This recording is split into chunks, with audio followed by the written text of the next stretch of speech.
60. Rare photos that reveal secrets history tried to bury. History isn't always written in textbooks. Sometimes, the past whispers through a photograph, a single frozen moment that reveals secrets, tragedies, and triumphs we never imagined. What if I told you that Mount Rushmore was meant to be more than just four faces carved into stone? Or that the first Ronald McDonald looked so unsettling that he could have belonged in a horror film rather than a fast food ad? These images are not just pictures, they are time machines. They capture the hidden stories behind monuments, inventions, disasters, and even people who quietly changed the course of history without ever receiving the credit they deserved. Each photo you are about to see has the power to shatter what you thought you knew about the past. They will make you wonder, smile, grieve, and most of all, remember. So sit back, because we're about to uncover the forgotten truths locked inside history's rarest photographs. Mount Rushmore's forgotten vision. When most people picture Mount Rushmore, they imagine the four solemn faces of Washington, Jefferson, Roosevelt, and Lincoln carved into the granite cliffs of South Dakota. But here's the truth almost no one talks about. This monument was never meant to stop at their shoulders. Gutzon Borglum, the ambitious sculptor behind the project, originally envisioned something far grander. His model included full torsos, complete with flowing coats, rising from the mountain as if the leaders themselves were stepping out of the rock to face the future. It wasn't just about preserving their likenesses. Borglum wanted to carve their very presence into history, making them look larger than life. Imagine what that would have felt like. A mountain transformed into an epic stage, where four giants of American history stood in full form, watching over the land they helped shape. It would have been one of the most breathtaking sculptures in the world, a true testament to both artistry and national pride. But reality was far less generous. Funding dried up, political battles mounted, and time itself became the enemy. The dream of full bodies became nothing more than heads, left incomplete on the mountainside. Today, we stand in awe of the monument, yet few realize they are only seeing half the vision. This unfinished masterpiece is a reminder that history is often a compromise between what we dream and what we can achieve. Mount Rushmore remains iconic, but hidden beneath its stone surface is a story of ambition, struggle, and a vision that was never fully realized. Ronald McDonald's unsettling beginning. Before Ronald McDonald became a cheerful global mascot, he was something entirely different and, frankly, a little terrifying. In the early 1960 seconds, actor Willard Scott was cast to bring Ronald to life. But the first design was far from the colorful clown we know today. Instead, he wore a paper cup for a nose, a cardboard food tray as a hat, and a belt loaded with hamburgers. His eyes seemed wild, his smile unsettling, and his overall appearance closer to a strange carnival character than a family-friendly figure. Children didn't exactly find comfort in him. Some were fascinated, but many were frightened. Looking back at old footage, it feels more like a parody of a clown than a mascot meant to spark joy. Yet, in the world of marketing, even the strangest beginnings can lead to something extraordinary. That awkward first version of Ronald was the seed of a branding revolution. Over time, the character was redesigned with softer makeup, brighter colors, and a friendly demeanor that appealed to kids and families. What began as a bizarre experiment eventually evolved into one of the most recognizable mascots in advertising history. This transformation reminds us of an important truth. Success doesn't always start pretty. Sometimes, the roughest, strangest, even unsettling beginnings are exactly what lead to global icons. Ronald McDonald may have started as a marketing misstep, but he became a symbol of childhood, fast food, and a cultural phenomenon recognized around the world. The strange world of acoustic mirrors. Long before radar swept the skies, soldiers relied on something that looks almost unbelievable today. Massive concrete and metal listening devices known as acoustic mirrors. These giant structures, some shaped like curved walls and others like enormous horns, were designed to catch the faint rumble of aircraft engines approaching from miles away. Operators would place their ears near the receiver and try to detect the sound of enemy planes long before they were visible on the horizon. To modern eyes, they seem almost cartoonish, like props from a science fiction movie, but at the time, they were cutting-edge technology, offering nations a chance to protect their cities from surprise attacks.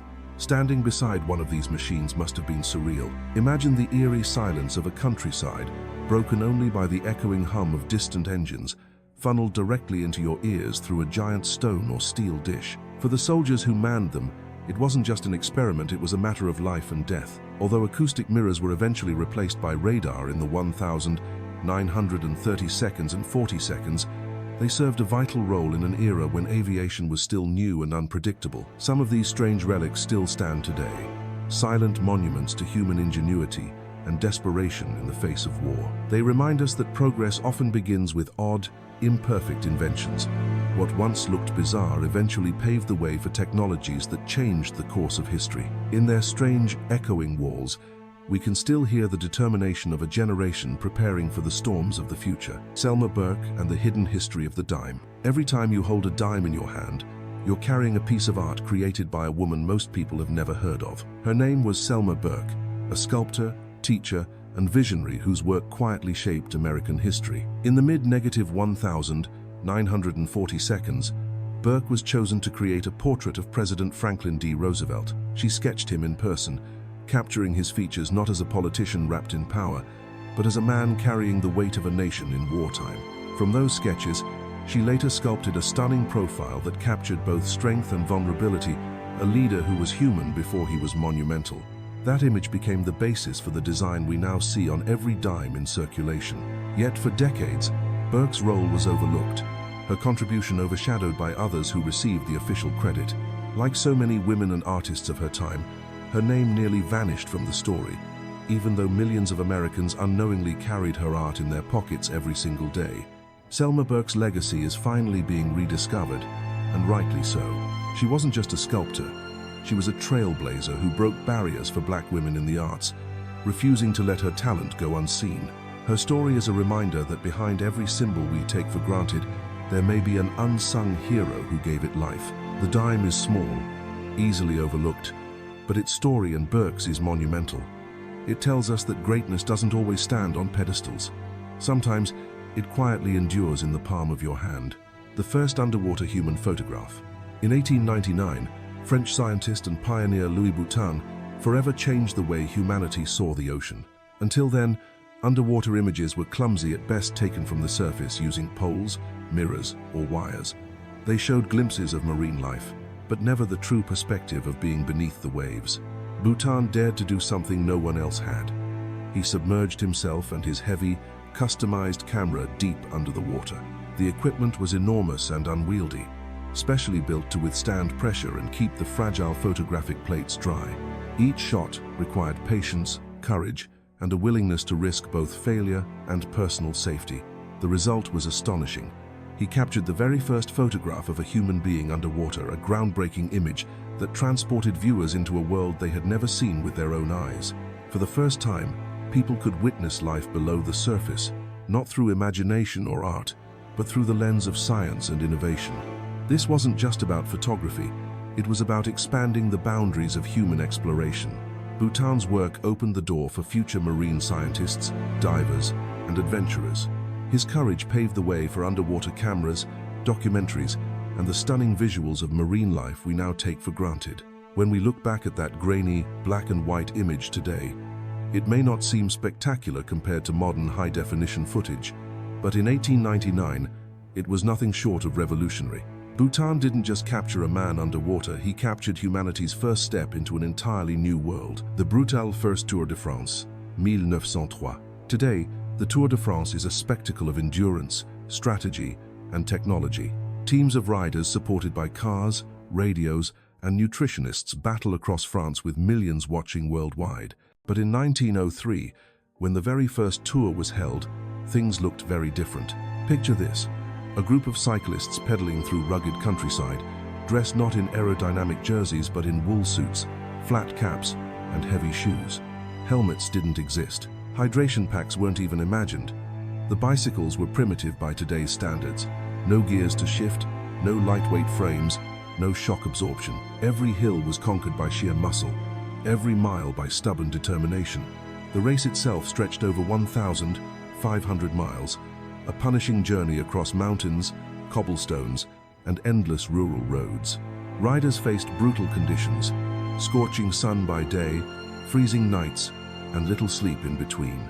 Some rested in barns or roadside inns, others barely ate enough to sustain their energy. And yes, during breaks, many riders smoked cigarettes, believing it would open their lungs. Despite the hardships, the event captured the imagination of the public. Here were ordinary men transformed into heroes of endurance, willing to suffer for glory on two wheels. That first tour was less about medals and more about survival. Out of dozens who started, only a fraction reached the finish line in Paris. Looking back at those grainy photographs, we see more than just a race. We see the birth of a legend. The Tour de France began not with glamour or corporate sponsorships, but with grit, sweat, and raw human willpower.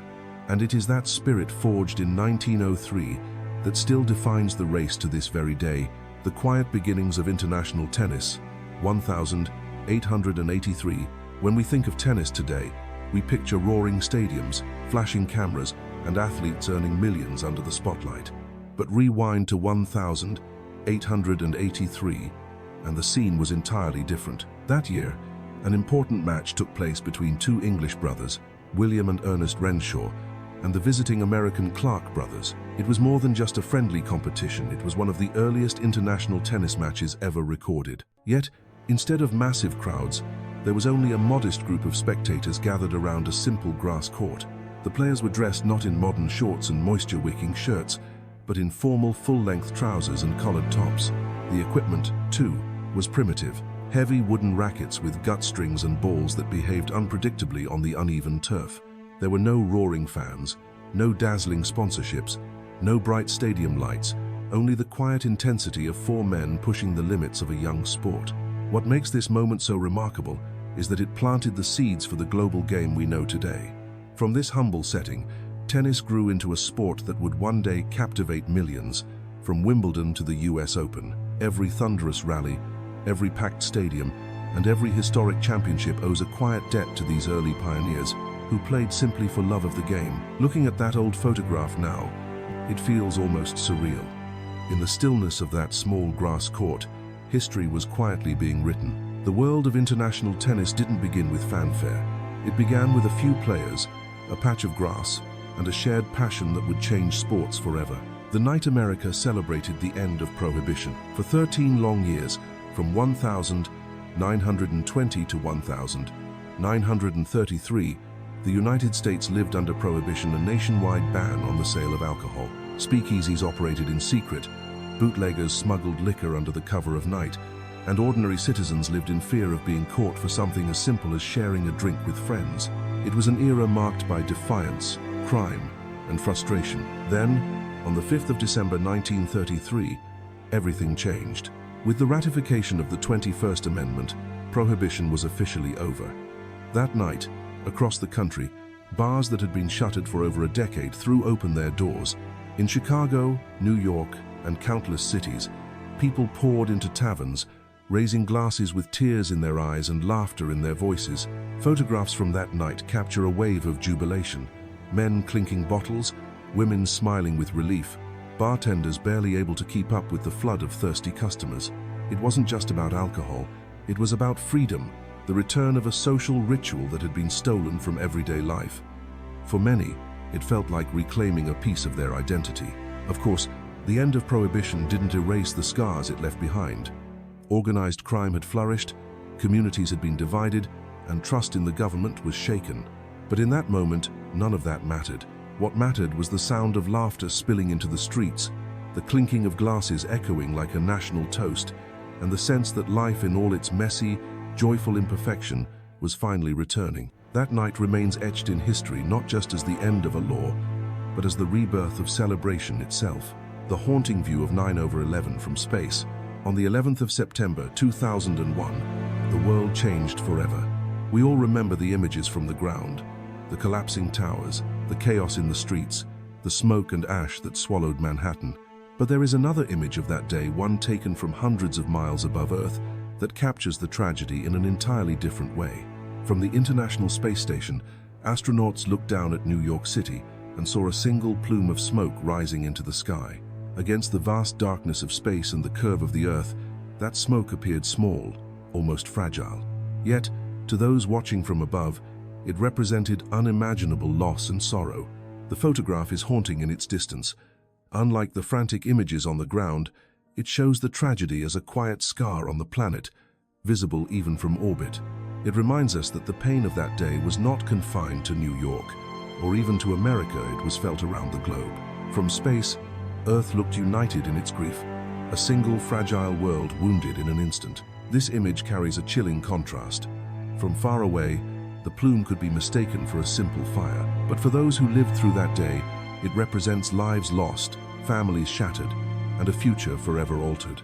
It is both distant and intimate, a cosmic reminder of human vulnerability. More than 2 decades later, the view still evokes silence.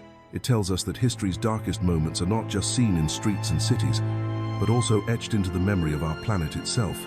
The Statue of Liberty before she stood tall.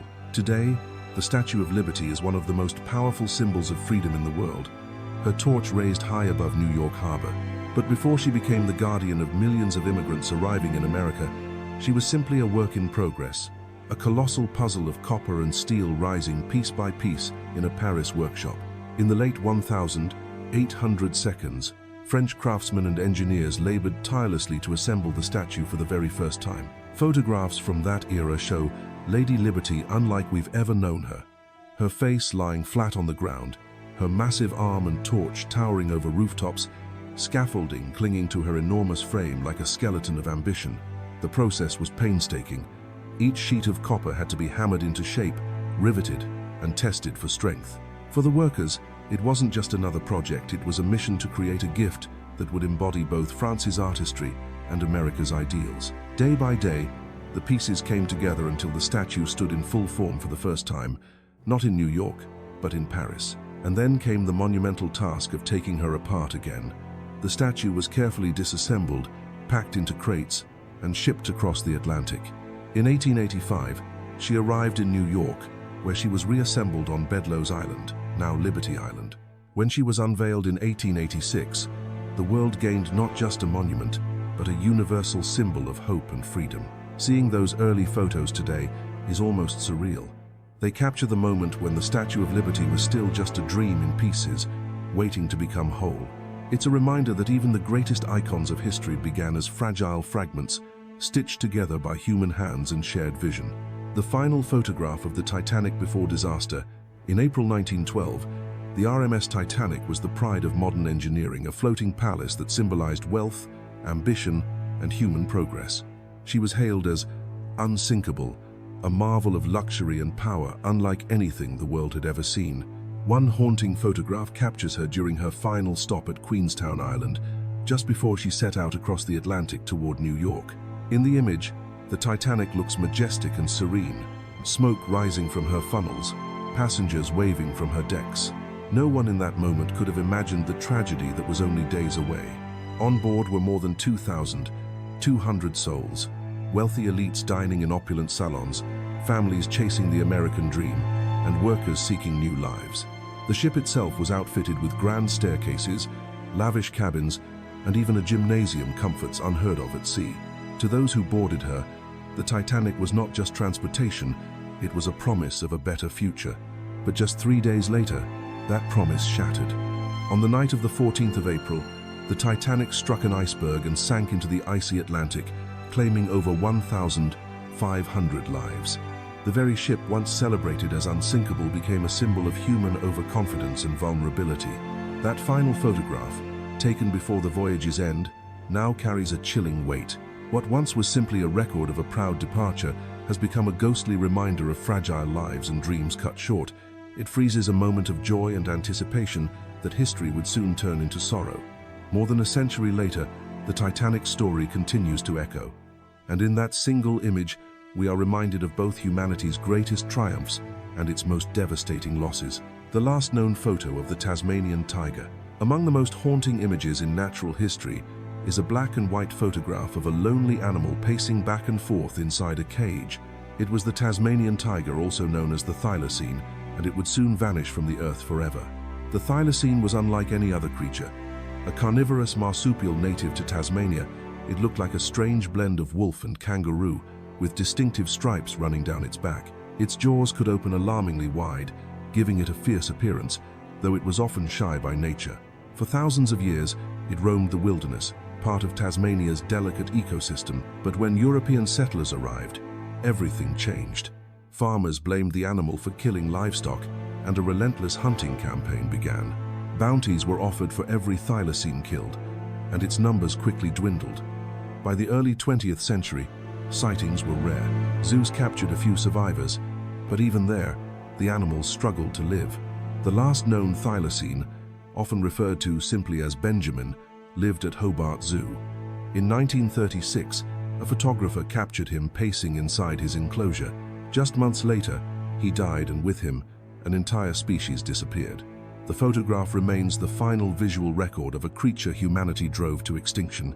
Today, the thylacine has become a symbol of both loss and hope. Scientists are studying preserved DNA in the hopes of one day reviving the species through de-extinction projects. Whether or not that dream succeeds, the image of Benjamin behind bars continues to remind us of the cost of neglecting nature. That simple, grainy photo does more than capture an animal. It captures a warning that once a species is gone, no amount of regret can bring it back. George Hackenschmidt, the strong man who invented the bench press.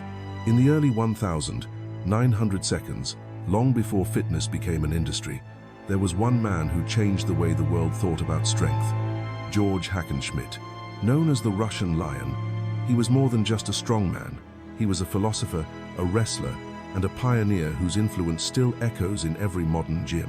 Hackenschmidt was famous for his incredible physical power. Crowds marveled at his feats of strength, from lifting massive weights to dominating wrestling matches across Europe and America.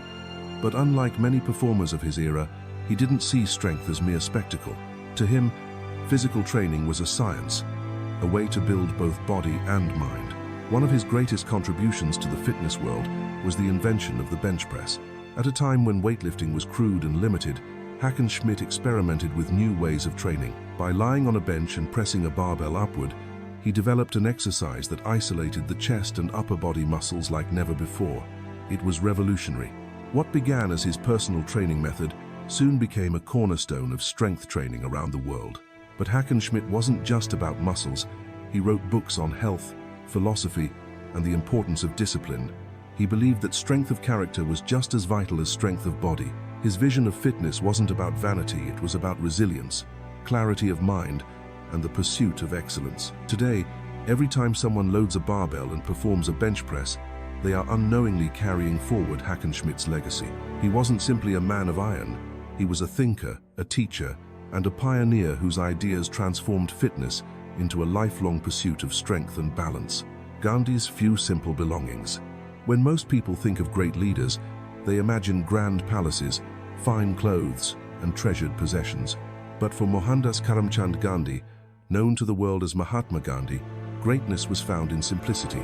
A famous photograph shows all that he owned: a pair of sandals, a spinning wheel, a wooden bowl, a plate, and a few items of clothing. That was it. No ornaments, no luxuries, no collections of wealth, just the bare essentials of a life dedicated to discipline and principle. To Gandhi, possessions were not a sign of success, but a potential distraction from truth. His spinning wheel represented self-reliance, the belief that Indians should produce their own goods rather than depend on colonial imports. His sandals carried him through countless marches, including the legendary Salt March of 1930, where he defied British law and inspired millions. Even the simplicity of his eating bowl reflected his philosophy. Life should be guided by purpose, not excess.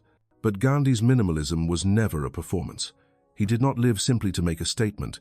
He lived simply because he believed it was the right way to live. His few belongings were not props but extensions of his values: non-violence, self-control, and service to others. Looking at that image today, it feels almost impossible to reconcile. A man who led one of the largest independence movements in history, yet lived with less than most people carry in a backpack. And yet, that was Gandhi's power. He showed the world that greatness is not measured by what you own, but by what you stand for.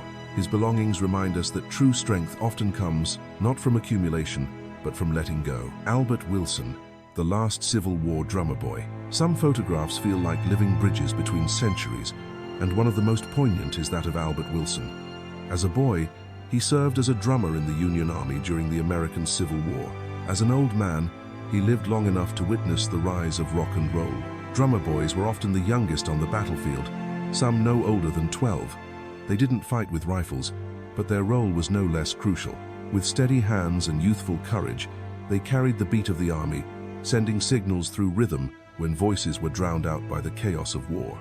Each roll of the drum carried orders, courage, and unity for men far older than the boy who struck it. Albert Wilson was one of those boys.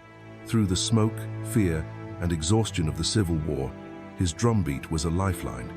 And yet, remarkably, he lived on for nearly a century afterward. When he passed away in 1956 at the age of 106, he was the last known living link to that brutal conflict, the final heartbeat of a generation that had fought, suffered, and ultimately transformed the nation. The photograph of Wilson in his later years is extraordinary. His face is worn with age, but behind his eyes lies the memory of a divided America and the resilience of a boy who once marched to the sound of war. In him, the Civil War was not just history, it was still alive, carried forward until his death closed the chapter forever. This image is more than just a portrait of a man. It is a living monument, proof that the past is never as far away as we imagine. With Wilson's passing, the war became memory alone, and photographs like his became the last drumbeats echoing through time. The USS Langley, America's first aircraft carrier. In the early 20th century, the world's oceans were dominated by mighty battleships, their power measured in steel and heavy guns. But in 1922, the United States Navy launched something revolutionary, a ship unlike any other at the time. It was called the USS Langley, and it would change naval warfare forever. The Langley didn't start life as a warship. She began as a humble coal carrier, later converted into the nation's first aircraft carrier. Her flat wooden decks stretched across the length of the vessel, creating a runway where fragile biplanes could take off and land at sea. To sailors and onlookers, it must have seemed like science fiction brought to life, airplanes lifting from the ocean itself, turning the sea into a mobile airfield. At first, the Langley was slow, awkward, and far from perfect. Planes skidded across her deck, wires snapped, and every landing was an experiment in courage. Yet, each success proved the concept. The future of naval power would not rest on battleships alone, but on ships that could carry the sky with them. For 2 decades, the Langley served as a testbed, training generations of pilots and paving the way for the massive carriers that would dominate World War II and beyond. But her own fate was tragic. In 1942, during the early months of the war in the Pacific, she was attacked and sunk by Japanese forces. The pioneer of American naval aviation slipped beneath the waves. Still, her legacy did not sink with her. Every modern carrier, from the hulking supercarriers of today to the advanced strike groups that project power around the world, traces its origins back to the Langley. She was the fragile beginning of a revolution at sea, a reminder that even the greatest innovations start small, uncertain, and vulnerable. The photograph of the Langley may not impress compared to today's giants, but it captures the moment when history turned, when the ocean became a runway, and when the future of war was forever changed. The Barbary lion, hunted to extinction, there was a time when the mountains and deserts of North Africa echoed with the roar of a majestic predator, the Barbary lion. Known for its massive dark mane and commanding presence, it was larger and more fearsome than most lions we know today. To ancient civilizations, it was a symbol of strength and royalty, appearing in mosaics, carvings, and legends across the Mediterranean world. But human history has rarely been kind to its wild companions. By the late 19th and early 20th centuries, the Barbary lion's range had shrunk drastically. Expanding cities, farms, and hunting expeditions pushed the species closer to the edge. Wealthy hunters considered it the ultimate trophy, and unregulated killing accelerated its decline. By 1925, the last wild Barbary lion had been shot, marking the tragic end of its reign in nature. A haunting photograph remains one of the last of its kind, a lion in captivity staring out with quiet dignity. Its thick mane frames a face that seems both regal and resigned, a living reminder of what humanity had already lost. Looking at the image today, it's impossible not to feel both awe and sorrow. Though extinct in the wild, the Barbary lion's bloodline may not be entirely gone. A few descendants believed to carry its genetics still exist in captivity, sparking hope that conservationists may one day restore part of its legacy. But even if that dream comes true, the wild landscapes of North Africa will never again resound with its thunderous roar. The story of the Barbary lion is more than just the loss of a species. It is a warning etched in history, a reminder of how easily human ambition can silence the voices of the wild. Each extinct creature is not just a vanished animal, but a missing thread in the tapestry of life. And in the case of the Barbary lion, the absence is deafening. The first human ever captured in a photograph. In the early 19th century, photography was still a fragile experiment, more science than art. Exposures took minutes instead of seconds, and the world it captured often appeared ghostly and still. Yet, in 1838, a Frenchman named Louis Daguerre accidentally made history by photographing the very first human being. The image, titled Boulevard du Temple, shows a quiet Parisian street. Horse-drawn carriages, pedestrians, and city life would have been bustling at the time, but the long exposure meant that anything moving quickly disappeared into blur and shadow. The street seems eerily empty, as though Paris itself had paused for a moment. But look closer. In the bottom corner, you can see a man standing still, having his shoes shined by a bootblack. Because he remained in place long enough, his faint outline was captured on the plate. Without knowing it, he became the first person in history to have his image permanently preserved by a camera. His name is lost to time, but his moment remains. The photograph is haunting in its simplicity. This anonymous figure, frozen in grainy silver tones, represents the beginning of photography's relationship with humanity. From that instant, the camera was no longer just a machine for landscapes or science. It had turned its gaze toward people, toward life itself. Think of how far we've come. Billions of portraits, selfies, and family photos now fill the world. Yet all of it began with one quiet Paris street, one man waiting for his shoes to be polished, and the patient eye of Daguerre's camera. The ordinary became extraordinary, and history was forever changed. The first photograph of Earth from the Moon, Lunar Orbiter 1, 1966. In 1966, humanity saw itself in a way it never had before. For the very first time, a camera aboard NASA's Lunar Orbiter 1 turned back toward Earth and captured our planet rising above the barren horizon of the Moon. The image is grainy, imperfect by today's standards. Earth appears as a small, fragile sphere suspended in the blackness of space. Yet to those who saw it, it was nothing short of breathtaking. It was the first time we had truly stepped outside ourselves and looked back not at a continent, not at a country, but at the whole of humanity wrapped in a glowing orb of clouds and oceans. The significance went beyond science. This photograph shook the way people thought about home. From 240,000 miles away, national borders vanished. The divisions that fueled conflict seemed invisible, replaced by the undeniable truth that we all shared the same delicate world. For many, the image stirred a sense of unity, fragility, and responsibility. Lunar Orbiter 1's mission was meant to scout potential landing sites for future Apollo missions, but in capturing this view, it did something even greater. It gave humanity perspective. It laid the emotional groundwork for the later, more famous Earthrise photo taken during Apollo 8, and ultimately for the environmental movement that urged people to protect the only planet we have. Looking back now, it's almost poetic. The very first portrait of Earth from the Moon was rough, almost accidental, yet it changed how we see ourselves forever. It wasn't just a photo, it was a mirror, showing us our small, beautiful, and shared home in the vast silence of space. Wilhelm Röntgen's first X-ray, in 1895, science pulled back the curtain on a world hidden beneath our skin. German physicist Wilhelm Conrad Röntgen had been experimenting with cathode rays when he stumbled upon a discovery that would change medicine and humanity forever. He had found a way to see through the human body. To test his discovery, Röntgen asked his wife, Anna Bertha, to place her hand under the mysterious new rays. The resulting image shocked the world. On the photographic plate, her bones appeared in eerie clarity, her wedding ring a dark circle glowing against the ghostly outline of her fingers. It was the first X-ray ever taken of a human body, a haunting glimpse into what had always been invisible. Anna Bertha herself was unsettled. Upon seeing the image, she reportedly exclaimed, "I have seen my death." And in a way she was right. For the first time, humanity had pierced the veil between life and mortality, between flesh and skeleton. What once belonged only to imagination, art, or superstition was now captured by science. The medical world was transformed overnight. With X-rays, doctors could look inside the body without cutting it open, diagnosing broken bones, lung diseases, and countless conditions that had once been mysteries. It was a revolution, one that continues to save millions of lives today. Looking back at that first X-ray, It feels both unsettling and beautiful. The grainy outlines are crude by modern standards, but the sense of wonder remains. It is the image of a new era dawning, where light itself became a tool to explore the human body.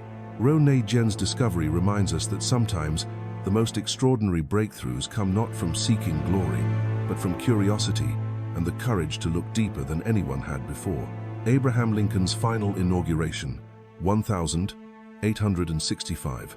On the 4th of March, 1865, Abraham Lincoln stood before the United States Capitol to deliver his second inaugural address. The Civil War was nearing its bloody conclusion, and the weight of 4 years of conflict could be seen etched into his face. Photographs from that day capture not just a president, but a weary leader who carried the pain of a fractured nation on his shoulders. Lincoln's words that afternoon were not a victory speech. Instead, they were a call for unity, humility, and healing. He spoke of the war's terrible cost, of the shared guilt of both North and South, and of the urgent need to bind the nation's wounds, with malice toward none, with charity for all. It was a speech meant to guide a broken country toward reconciliation. The photograph taken that day is haunting in hindsight. Lincoln appears older, his features drawn and tired, his body stiff as if burdened by history itself. The crowd gathered around him sensed the turning of a page. The war was almost over, and peace, fragile but possible, was within reach. Yet, just 6 weeks later, Lincoln would be gone, struck down by an assassin's bullet. That inauguration photo thus became his last great public image, a frozen moment capturing the final chapter of his presidency. It is not just a portrait of a man, but a symbol of sacrifice, endurance, and vision. Looking at it today, we see more than history. We see the embodiment of resilience, a leader who gave everything, including his life, to preserve the Union and push it toward a more just future. The camera did not just capture Lincoln that day, it captured the very essence of America standing at the crossroads of despair and hope. Herman the shipcat with his own ID card. In times of war, every crew member on a ship had a duty, even the smallest ones with whiskers and paws. During World War II, the U.S. Coast Guard had a most unusual sailor, a cat named Herman. He wasn't just a mascot or a pet. Herman was given an official job title, an ID card, and a responsibility that made him a true member of the crew. Cats had long been welcomed on ships for a practical reason. They kept rats and mice under control. For sailors, rodents weren't just a nuisance. They spread disease, chewed through food supplies, and even damaged ropes and wiring. A good mouser could make the difference between comfort and chaos on a long voyage. Herman excelled at his post, earning the respect and affection of everyone on board. What makes his story unforgettable is the fact that he received an official Coast Guard identification card, complete with his name, weight, height, and even a paw print for authenticity. On paper, he was listed as expert mouser. This wasn't just a novelty, it was recognition that even the smallest creatures could play a vital role in the massive machinery of war. Photographs of Herman show a confident cat, sitting proudly as though he knew his importance. For the sailors, he was more than pest control. He was a companion in dark times, a source of comfort, and a symbol of resilience when uncertainty surrounded them. Herman's ID card has become a cherished piece of history, reminding us that heroes come in all shapes and sizes. Some wear uniforms and medals, others wear fur, and carry out their duty with quiet determination. In the vast theater of war, even a cat could serve with honor. Abraham Lincoln's humble log cabin birthplace. Great leaders are often remembered for their achievements, their speeches, and their impact on history. But sometimes, the most powerful part of their story begins with the simplest of places. For Abraham Lincoln, the 16th President of the United States, that place was a small, rough-hewn log cabin in the rolling hills of Kentucky.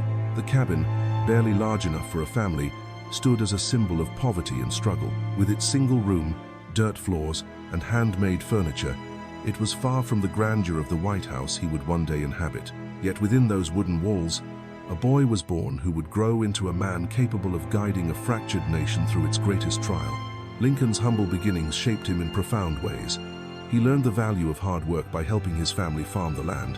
With little access to formal schooling, he taught himself to read by the dim glow of a fire, devouring borrowed books. From that modest cabin, he carried forward the lessons of perseverance, humility, and an unshakable belief in the power of education and self-improvement. Today, The site of his birth is preserved as a national monument. Visitors walk through replicas of that log cabin and are struck by the contrast. From such modest origins rose a leader who would preserve the Union and redefine freedom in America. The image of Lincoln's cabin isn't just a piece of history. It is a reminder that greatness often comes from the most unassuming beginnings. It tells us that where we start does not define where we can go, and that the strength to change the world can be born in even the smallest of homes. John Quincy Adams, the first US president ever photographed. In the 1,840 seconds, photography was still a fragile, experimental art. Long exposures and delicate plates meant that each image was rare, precious, and often imperfect. Yet among the earliest portraits ever taken stands one of extraordinary importance: John Quincy Adams, the 6th President of the United States and the first American president to be captured by camera. The photograph, taken in 1843, shows Adams as an elderly man, his face stern and deeply lined with the weight of decades. By then, his presidency was long behind him, but his career in public service had not ended. Remarkably, Adams went on to serve for 17 years in the US House of Representatives after leaving the White House, a rare example of a president returning to the ranks of Congress to continue fighting for his beliefs. The image itself is haunting. There is no smile, no theatrical pose. Instead, we see a man who had lived through revolutions, political battles, and the birth of a nation still struggling to define itself. His eyes seem to gaze not at the camera, but beyond it, into the uncertain future of the republic he had helped to shape. This photograph is more than just a portrait. It is a bridge between two eras, the age of early American statesmen, who had lived in a world without photography, and the modern age, where cameras would document presidents, wars, and history in motion. Through this single image, Adams became the link between the founding generation and the visual record that would define leaders thereafter.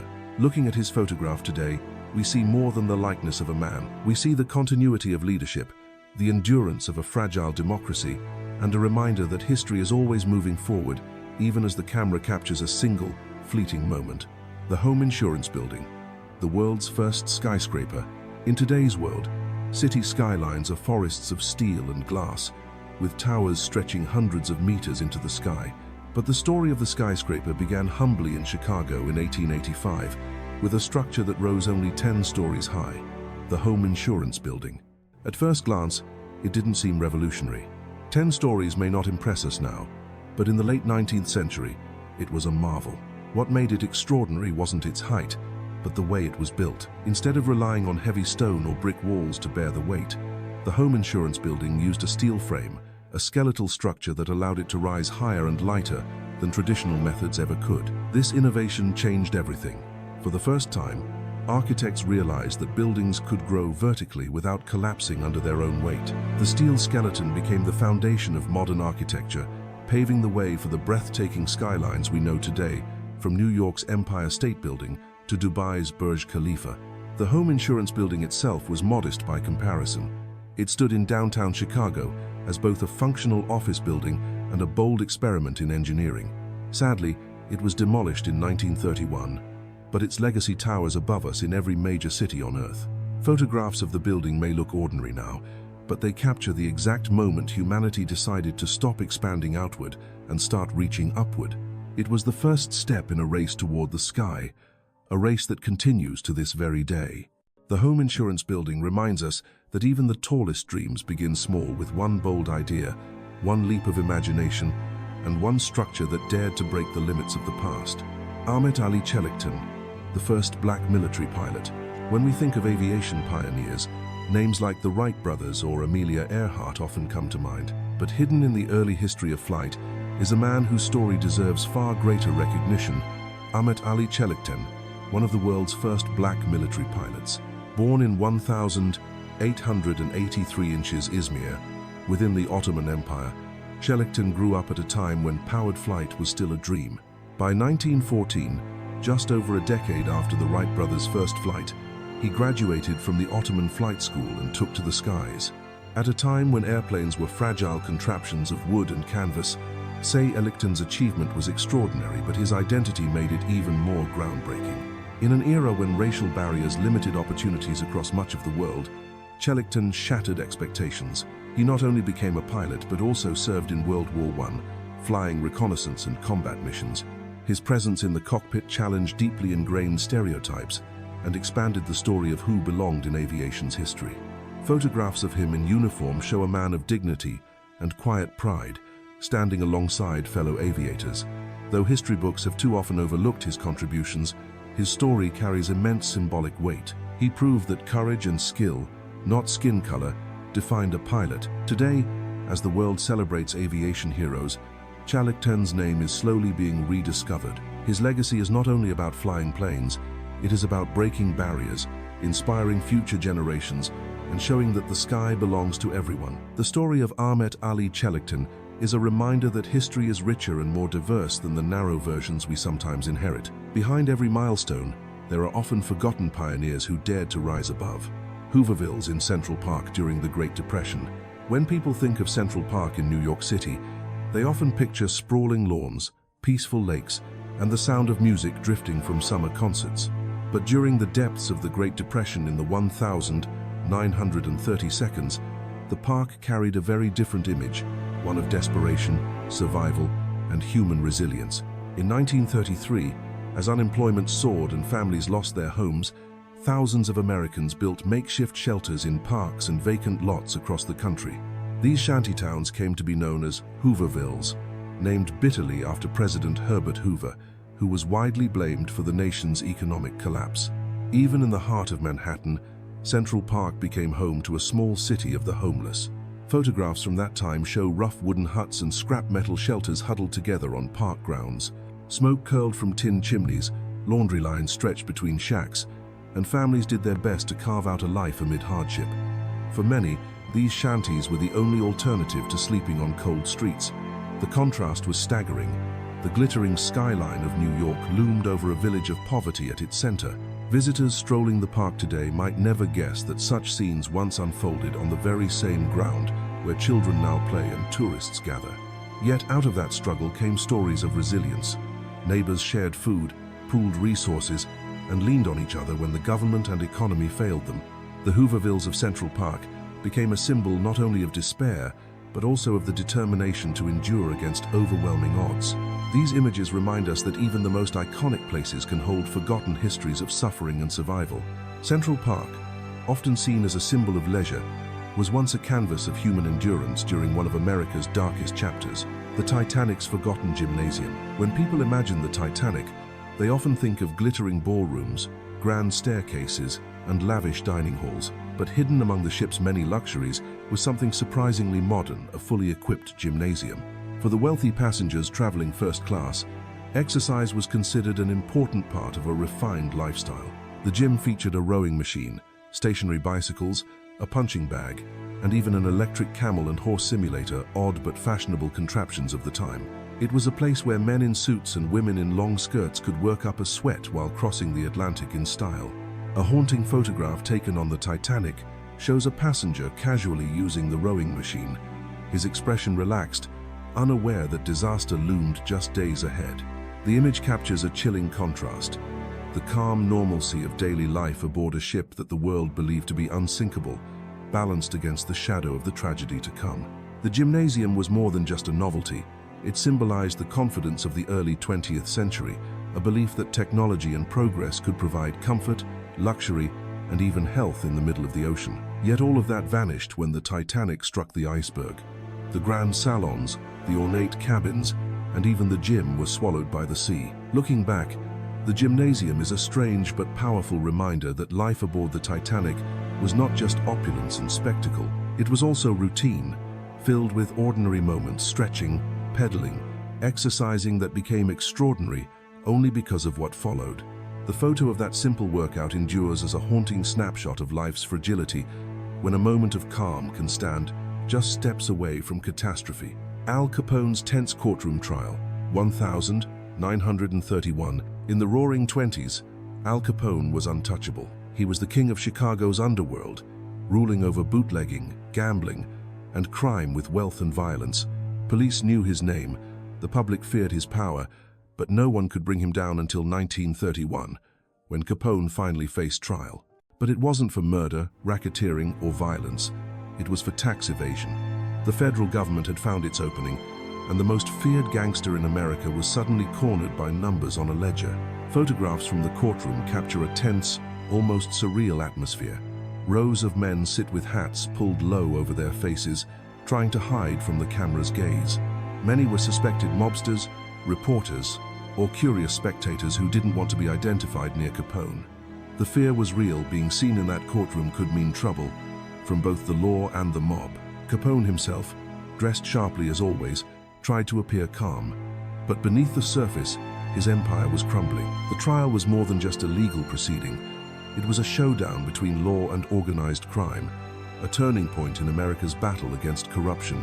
When the verdict came, Capone was found guilty and sentenced to 11 years in prison. The untouchable man had finally been touched. That photograph of nervous men shielding their faces captures the paranoia of the moment, a sense that history was shifting, that even the most powerful criminal could be brought down. It was the end of an era. The courtroom where fear and secrecy once hung heavy became the stage for one of the most important victories in American justice. And the image of that trial remains a window into a time when crime, power, and law collided under the public eye. A rare aerial view of Baghdad, 1930. Today, Baghdad is known as a sprawling metropolis, alive with the weight of centuries and the scars of modern history. But in 1930, the city looked entirely different, a compact jewel of civilization surrounded by vast, barren landscapes. A rare aerial photograph taken that year shows Baghdad from above, just as aviation was beginning to reshape how we saw the world. From the air, the city appears almost timeless, with tightly clustered neighborhoods, narrow winding streets, and the great curve of the Tigris River cutting through its heart. It looks less like a modern capital and more like an ancient city preserved in amber. At the time, Baghdad was still transitioning from the remnants of the Ottoman Empire to the emerging modern state of Iraq. The aerial view captures this moment of transformation, ancient mosques with their domes and minarets standing side by side with the first signs of modernization. Beyond the city, however, stretches emptiness, open desert, vast plains, and silence. The image is striking not just for its beauty but for what it represents. Within a few decades, Baghdad would expand rapidly, its population swelling and its skyline changing with new roads, bridges, and concrete buildings. What the 1930 photograph shows is a city on the cusp, still rooted in its ancient rhythms, yet about to be swept up in the accelerating pace of the 20th century. Looking back, the photo feels almost like a time capsule. It reminds us how quickly cities evolve, how entire landscapes can change within a lifetime. Baghdad's aerial portrait from 1930 is not just a snapshot of a place. It is a reminder of how history can reshape the face of a city almost overnight. Lionel, the lion-faced man. In the late 19th and early 20th centuries, the world was fascinated by the unusual. Circuses and traveling shows drew crowds eager to see what they called human curiosities. Among them was a man whose appearance was unforgettable, Stefan Biebrowski, better known as Lionel, the lion-faced man. Stefan was born in Poland in 1890 with a rare genetic condition called hypertrichosis, which caused thick hair to grow across his entire face and body. By adulthood, his face was covered in golden locks nearly 8 inches long, giving him the unmistakable look of a lion. To many, he seemed destined to live as an outcast, but Lionel refused to let society's judgment define him. Instead of hiding, he stepped into the spotlight. Performing in circuses and sideshows across Europe and America, he captivated audiences with his unique appearance. Yet Lionel was not just a curiosity to be gawked at. He was a cultured, intelligent man. He spoke 5 languages, carried himself with dignity, and often surprised visitors with his wit and charm. Photographs of Lionel show a man both fierce and gentle, his mane framing a thoughtful gaze. For the public, he was a spectacle. For those who met him, he was proof that identity is about far more than appearance. Behind the hair and the stage persona stood a man of resilience and intellect who embraced who he was at a time when difference often meant rejection. Lionel's story is more than a tale of the circus. It is a lesson in self-acceptance and strength. He turned what many considered a burden into his greatest asset, transforming stares of pity or fear into admiration and respect. In a world that often struggles with difference even today, Lionel remains a reminder that dignity, courage, and intelligence can shine through even the most unusual of faces. The birth of aerial photography, 1860. Long before satellites and drones gave us sweeping views of Earth, one daring photographer decided to see the world from above. In 1860, James Wallace Black, a Boston photographer, climbed into a hot air balloon with his bulky camera and made history. The resulting image, titled Boston, as the eagle and the wild goose see it, is the earliest known surviving aerial photograph of a city. From his balloon high above the streets, Black captured a view no human had ever recorded before. Buildings clustered together, streets winding through the landscape, and the faint geometry of a city as seen from the sky. It was a technical miracle. Cameras at the time required long exposures and steady handling, neither of which were easy inside a swaying balloon basket. Black's attempt could easily have failed. Yet against the odds, he managed to freeze a perspective that forever changed the way people viewed maps, cities, and even themselves. Imagine living in the 19th century and seeing that photo for the first time. Until then, the city was something you experienced from the ground, from the rhythm of horse-drawn carriages and cobblestone streets. Suddenly, here it was from above, sprawling, fragile, and almost abstract. It must have felt like looking at the Earth through the eyes of a bird. Though grainy and limited by the technology of its time, Black's photograph opened the door to everything from aerial cartography to modern surveillance to the breathtaking images of Earth we now take for granted. It was the first time humanity truly saw itself from the sky. That fragile glass plate from 1860 is more than just a photograph. It is the beginning of a new way of seeing, a reminder that progress often starts with one bold leap into the unknown, a camera in hand, and a balloon rising into the clouds. Fiat's rooftop racetrack in the 1920 seconds. In the industrial boom of the 1920 seconds, factories were more than places of production. They were symbols of modernity, innovation, and national pride.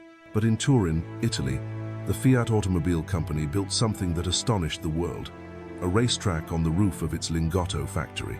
Completed in 1923, the factory itself was already a marvel. With 5 sprawling floors of assembly lines, it was one of the most advanced car production plants in the world. But it was what sat on top that captured imaginations everywhere. On the roof stretched a full-scale test track, complete with banked curves, where freshly built cars could be driven straight from the assembly line to the sky. Photographs from the era show sleek cars racing along the rooftop against the backdrop of the city and the Alps beyond. Workers, engineers, and curious visitors would watch in awe as vehicles roared above their heads, as if the future had arrived early. For Fiat, it was not just practical, it was theatrical. Every test drive became a display of innovation and daring. The rooftop track became a symbol of Italian ingenuity, a bold statement that industry and design could push boundaries in unexpected ways. It remained in use for decades until technology and new facilities replaced it. Today, the Lingotto factory has been transformed into a modern complex with shops, a hotel, and cultural spaces, but the legendary rooftop track still exists, preserved as a piece of history. Looking back, the track feels almost surreal. It reminds us of an era when engineers dreamed without limits, when the sky itself seemed like an extension of the road. It was more than a test track, it was a vision of the future, looping endlessly above the city, proving that innovation knows no boundaries, not even the roof. The earliest known photograph of the White House, 1846. The White House has long been a symbol of American power, the stage where presidents lead and history unfolds. But in 1846, before expansions, renovations, and security fences transformed it into the fortress we know today, a photographer captured the earliest known image of the president's residence.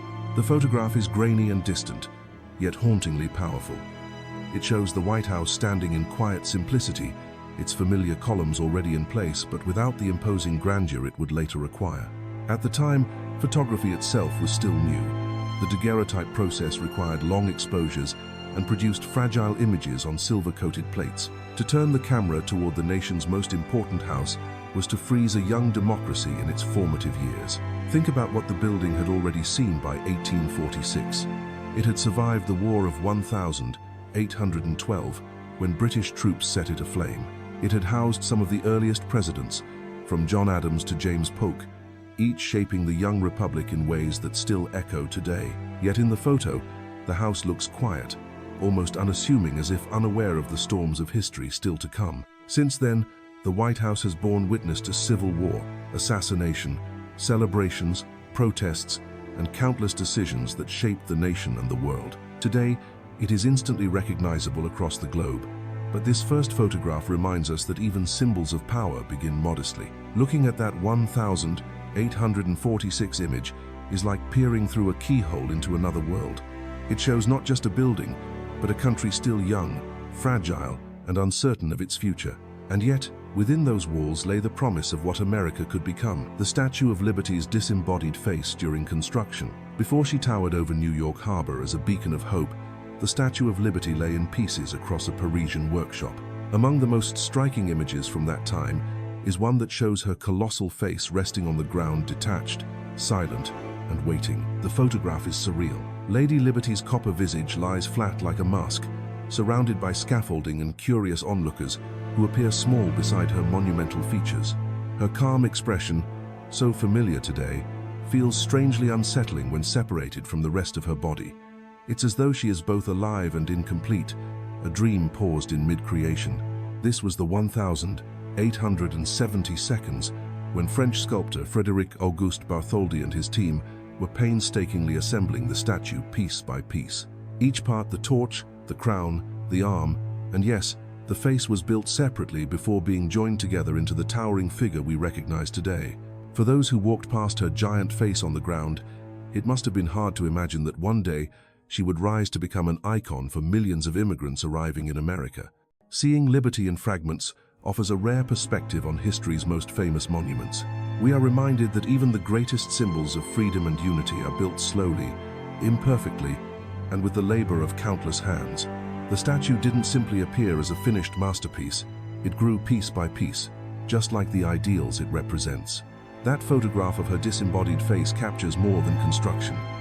It captures the moment before transformation, when an unfinished dream waited to be lifted into the sky. And when she finally stood in New York in 1886, torch raised high, her silent face became a voice of hope that still speaks across the world today. The golden age of air travel, in the 1960 seconds, flying today is often associated with cramped seats, endless security lines, and budget airlines cutting every corner possible. But in the 1960 seconds, air travel was something entirely different. It was glamorous, spacious, and even a little magical. Photographs from that era show economy cabins that look more like modern business class. Wide seats with generous legroom, spacious aisles, and passengers relaxing with full meals, served on trays instead of tiny plastic packages. Flying wasn't just about getting from point A to point B, it was an experience, something people dressed up for. Men wore suits and ties, women donned elegant dresses, and stepping onto a plane felt like entering a stylish lounge in the sky. Airlines competed fiercely for passengers, not by lowering prices, but by raising standards of comfort. Stewardesses, as they were then called, became symbols of sophistication and charm, representing the height of customer service. Meals often included fine wines, cocktails, and multi-course dining, a far cry from the pre-packaged snacks most travelers endure today. But beyond the luxury, there was a sense of wonder. Air travel was still relatively new to the masses, and many passengers experienced it as a thrilling adventure. Looking out the window at clouds below felt like stepping into the future, proof that humanity had finally conquered the skies. Of course, the golden age was not perfect. Tickets were far more expensive, making flying an exclusive experience reserved mostly for the wealthy. Smoking was common in cabins, and safety standards were not nearly as advanced as they are today. Yet the nostalgia remains strong, fueled by photographs that capture a time when even the cheapest ticket felt first class. The golden age of the 1960 seconds reminds us that air travel once carried a sense of romance and elegance. It was not just transportation, but a cultural experience, a memory that still lingers in the soft glow of those vintage cabin photos. Charlotte and Marjorie Collier, Titanic survivors who lost everything. The sinking of the Titanic is often remembered in numbers: more than 1,500 lives lost, over 2,200 passengers on board. But behind those numbers were families, dreams, and heartbreaks. One of the most haunting stories belongs to Charlotte Collier and her young daughter, Marjorie. The Colliers were immigrants, setting out to build a new life in America. They boarded the Titanic with high hopes, carrying with them not only their belongings but also their life savings, £5,000 in cash, an enormous sum at the time. Their plan was simple: to start over, to chase the promise of opportunity that awaited them across the Atlantic. But when disaster struck on the 14th of April 1912, their lives changed forever. Charlotte and Marjorie managed to secure spots in a lifeboat, surviving the icy night that claimed so many others. Yet their survival came at a terrible cost. Charlotte's husband, Harvey, did not make it. Along with him, the family's fortune sank to the bottom of the Atlantic. A photograph taken after the tragedy shows Charlotte and Marjorie in the aftermath, solemn, exhausted, and forever changed.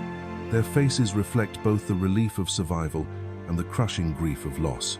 They had escaped with their lives, but they had lost a husband, a father, and the future they had worked so hard to build.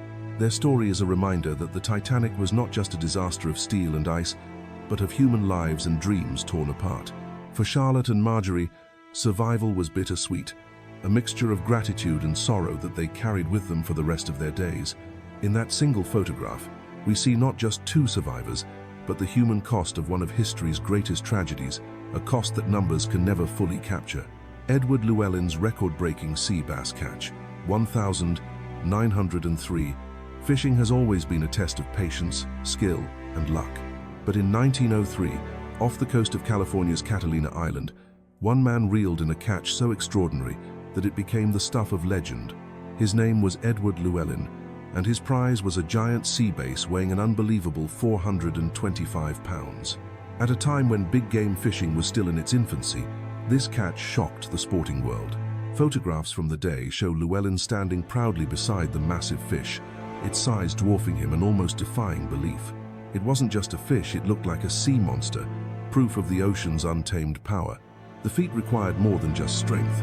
Landing such a fish meant hours of endurance, battling the creature as it thrashed, dove, and fought for its life.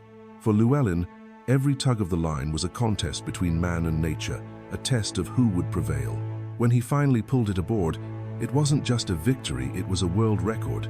The catch instantly made Llewellyn a legend among anglers and helped put Catalina Island on the map as a destination for sport fishing. His photograph was published widely, inspiring awe and envy in equal measure. It represented not only personal triumph, but also the thrill of discovery at a time when the world still felt wild and full of mystery. Today, with many species threatened by overfishing, the image carries a bittersweet weight. What once was celebrated as a record is now also a reminder of the fragility of marine ecosystems. The giant sea bass, once abundant, is now carefully protected. Still, Edward Llewellyn's incredible catch remains a timeless story of endurance, luck, and the unbreakable bond between humans and the sea. Niagara Falls runs dry. 1969. Niagara Falls is one of nature's greatest spectacles, millions of gallons of water thundering over the cliffs every minute. A roar so powerful it can be felt in your chest. But in 1969, something almost unimaginable happened. The American side of Niagara Falls was reduced to silence. For several months, it ran completely dry. This wasn't a natural disaster, but a bold engineering project. The U.S. Army Corps of Engineers diverted the water flow from the American Falls in order to study erosion and remove dangerous boulders that had piled up at its base. For the first time in living memory, people could walk across the dry riverbed and see the bare rock face usually hidden beneath the torrent of water. Photographs from that summer are surreal. Tourists stood on the edge, staring down at what looked like a canyon of rubble, with not a drop of water in sight. Some even climbed down into the dry riverbed, standing where the thundering cascade should have been. For locals, it was both eerie and awe-inspiring, as if a piece of the earth itself had paused. Scientists used the opportunity to learn more about the fall's structure and to better understand how to preserve them for the future. They discovered just how much the relentless flow of water had carved and shaped the rock over centuries, and how fragile even the most powerful natural wonders can be. Though the water returned after the project ended, the dry falls remain one of the strangest chapters in Niagara's history. The images of that moment are unsettling reminders that even the greatest forces of nature can be stopped if only temporarily by human hands. It was a moment when silence replaced thunder, and the unstoppable became still. The Empire State Building's view of Manhattan, 1931. When the Empire State Building opened its doors in 1931, it wasn't just the tallest building in the world, it was a beacon of hope in the middle of the Great Depression. Rising 1,454 feet into the sky, its observation decks offered a view that most people had never dreamed of. Manhattan, sprawling below like a living map. Photographs from that year capture the city in transition. The skyline, now famous for its density, was still dotted with gaps. A few skyscrapers, like the Chrysler Building, pierced the clouds, but much of Manhattan was still made up of shorter, older structures. From the top of the Empire State Building, the contrast was striking, a city caught between its past and its future. For those who visited the observation deck in 1931, the experience was more than sightseeing. At a time when millions of Americans were jobless and despair weighed heavily on the nation, the view symbolized ambition and progress. Standing above the city, visitors could feel that despite the hardships below, the future was still rising, brick by brick, into the sky. The building itself had been a gamble. Constructed in just over a year, it was an engineering marvel.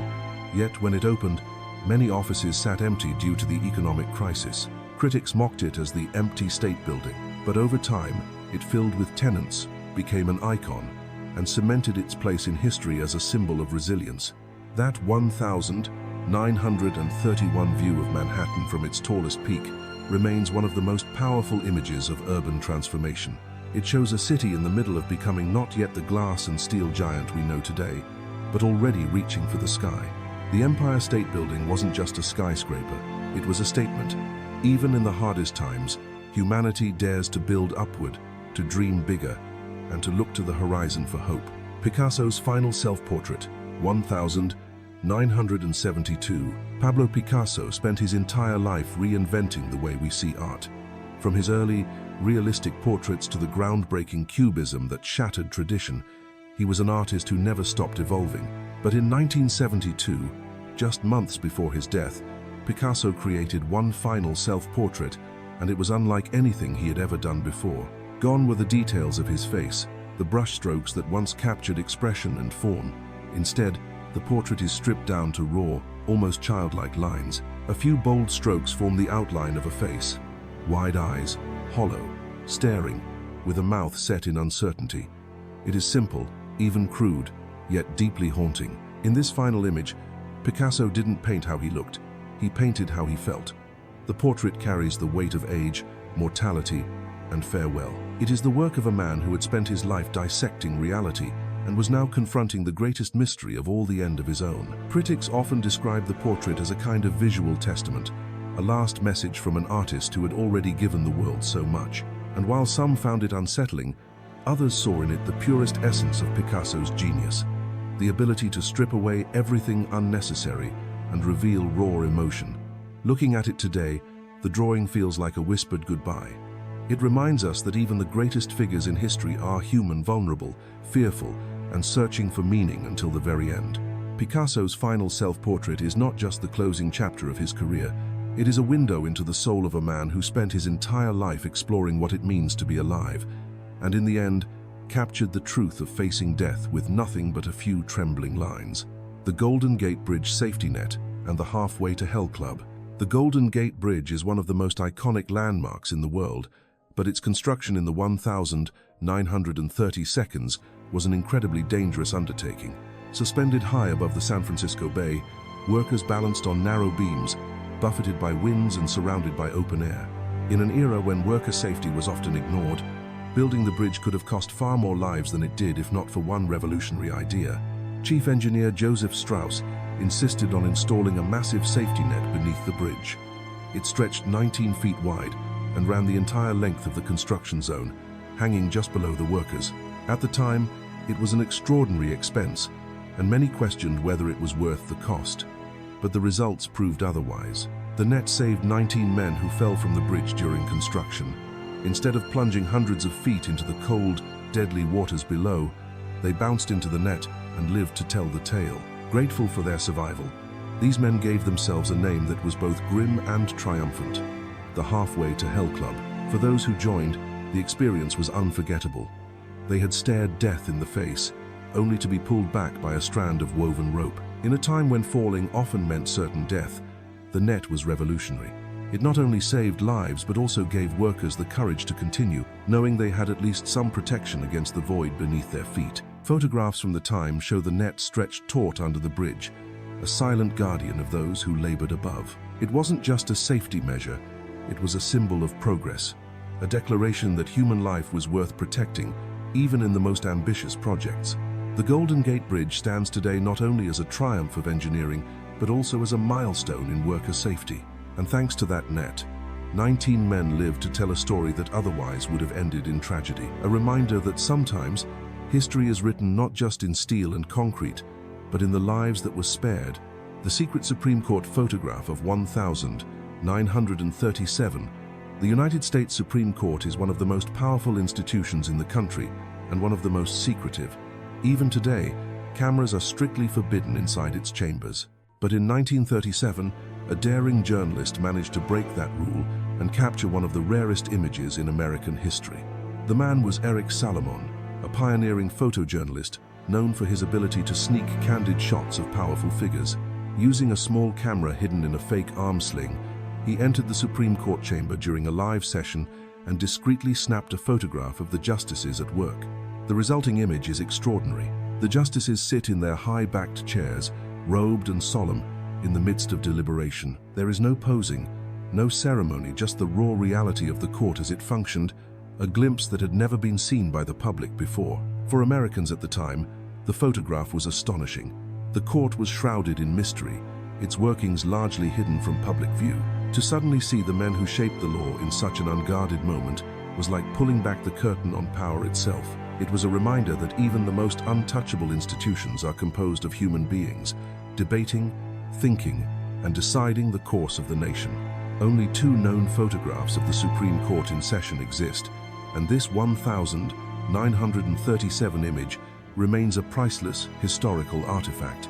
It is both daring journalism and a profound democratic gesture showing citizens what was happening in one of the most secret rooms of government. Looking at the photo today, it feels almost impossible that it exists at all. In a place built on rules and tradition, one hidden camera captured a fleeting moment of truth. It reminds us that history is not only written in official records, but also in the rare stolen glimpses that reveal power as it truly island. The devastating San Francisco earthquake of 1906. On the morning of the 18th of April 1906, San Francisco awoke to one of the most destructive natural disasters in American history. At 5:12 a.m., the ground began to shake violently as the San Andreas Fault unleashed its fury. The earthquake tore through the city with unimaginable force, toppling buildings, splitting streets in half, and igniting fires that raged for days. A famous photograph from that time shows a road ripped apart, its surface twisted and broken like a scar across the earth. It captures not only the power of the quake but also the fragility of the city that stood upon it. The devastation was staggering. Nearly 80% of San Francisco was destroyed. More than 3,000 people lost their lives, and over 200,000 were left homeless.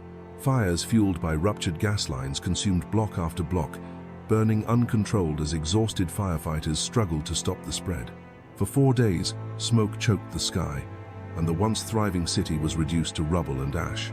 Yet even amid the horror, stories of resilience emerged. Survivors built makeshift camps in parks, cooking meals over open fires and sharing what little they had with neighbors. Photographs of the time show families gathered among ruins, their faces etched with grief, but also with determination to rebuild. The 1906 earthquake reshaped not only the city, but also the nation's understanding of disaster preparedness and urban resilience. It became a defining moment in the history of San Francisco, a reminder of both nature's destructive power and humanity's capacity to endure. Looking at those photographs today, more than a century later, we can still feel the terror of that morning and the strength of those who lived through it. The cracks in the earth may have healed, but the memory of that day remains carved into history. The Willamette meteorite, America's largest space rock.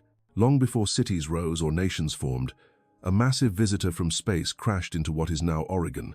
Known as the Willamette meteorite, this colossal iron mass weighs over 15.5 tons, making it the largest meteorite ever found in the United States and the 6th largest in the world. Unlike many meteorites, the Willamette wasn't witnessed falling from the sky. Scientists believe it landed thousands of years ago, carried south by glaciers during the Ice Age, before finally coming to rest in the Willamette Valley. By the time humans discovered it, the rock had already traveled across space and Earth alike, scarred by its cosmic journey. For the indigenous Clackamas people, the meteorite was more than just a rock, it was sacred. They called it Tomanowos and regarded it as a spiritual gift from the sky, a symbol of unity between the heavens and the earth. For centuries, it played an important role in their cultural and spiritual traditions. When settlers later discovered it in the early 1900 seconds, the meteorite was removed and eventually transported to New York, where it was placed on display at the American Museum of Natural History. Today, visitors from around the world stand in awe before its rusted surface, touched by both time and eternity. The Willamette meteorite is not just a scientific treasure, it is a reminder of our fragile connection to the cosmos. It tells a story that spans billions of years, from the birth of a rock in the depths of space, to its fiery arrival on Earth, to its reverence by ancient peoples, and its preservation today. Looking at it, we are reminded that our planet is not isolated. Pieces of the universe fall into our backyard, carrying with them the mystery of creation itself. The Willamette meteorite is a silent messenger from the stars, a fragment of infinity resting here on Earth. The Welcome Stranger Gold Nugget, 1869. In the rugged goldfields of Victoria, Australia, fortune seekers spent their days digging, panning, and dreaming of striking it rich. But on the 5th of February 1869, two miners named John Deason and Richard Oates uncovered something so extraordinary that it remains unmatched to this day, the largest alluvial gold nugget ever found. They called it the Welcome Stranger. Weighing nearly 160 pounds, about 72 kilograms, the nugget was so massive that it had to be broken apart before it could even be weighed on available scales. Its sheer size stunned not only the miners who discovered it, but also the entire world. For Deason and Oates, it was the kind of discovery that transformed lives overnight, the dream every prospector carried with them into the harsh goldfields. At the time, gold was more than wealth. It was hope. The discovery of the Welcome Stranger reignited feverish excitement, with newspapers describing it in awe and fellow miners flocking to catch a glimpse. But just as quickly as it was unearthed, the nugget was sold and melted down, its original form lost to history. What remains today are replicas and photographs, reminders of a treasure so large it seemed almost mythical. The story of the Welcome Stranger is both triumphant and bittersweet. It represents the pinnacle of the gold rush dream, yet also the fleeting nature of fortune. What was once a glittering mass pulled from the earth is now gone, transformed into coin and bullion, its beauty sacrificed for its value. Still, the legacy of that discovery endures. Every treasure hunter who lifts a pan of gravel or swings a metal detector into the soil hopes, deep down, to find their own Welcome Stranger. It is a story of chance, persistence, and the eternal human belief that beneath the earth lies something extraordinary, waiting to be uncovered. Norma Smallwood, the first Native American Miss America. In 1926, the Miss America pageant was still a young tradition, more spectacle than institution. But that year, a remarkable young woman stepped onto the stage in Atlantic City and made history. Her name was Norma Smallwood, and she became the first Native American woman ever crowned Miss America. Born in Oklahoma and a citizen of the Cherokee Nation, Norma carried with her a quiet strength and determination that went far beyond beauty. At a time when opportunities for Native women were few and stereotypes were rampant, her victory was groundbreaking. She wasn't just competing for a crown, she was challenging a nation's narrow perception of identity and representation. Smallwood's win captivated the press. She was graceful, intelligent, and business-savvy, negotiating her own endorsements and contracts rather than relying on managers. In fact, she earned more money than most Hollywood stars of the era, a stunning achievement for a young woman in the 1920 seconds, and even more so for one from a marginalized community. Photographs of her reign show a radiant young woman, but behind the smile was someone fully aware of her role as a trailblazer. She embraced her heritage while also navigating the expectations of a pageant world that was not built with women like her in mind. In doing so, she carved a space for herself and for others who would follow.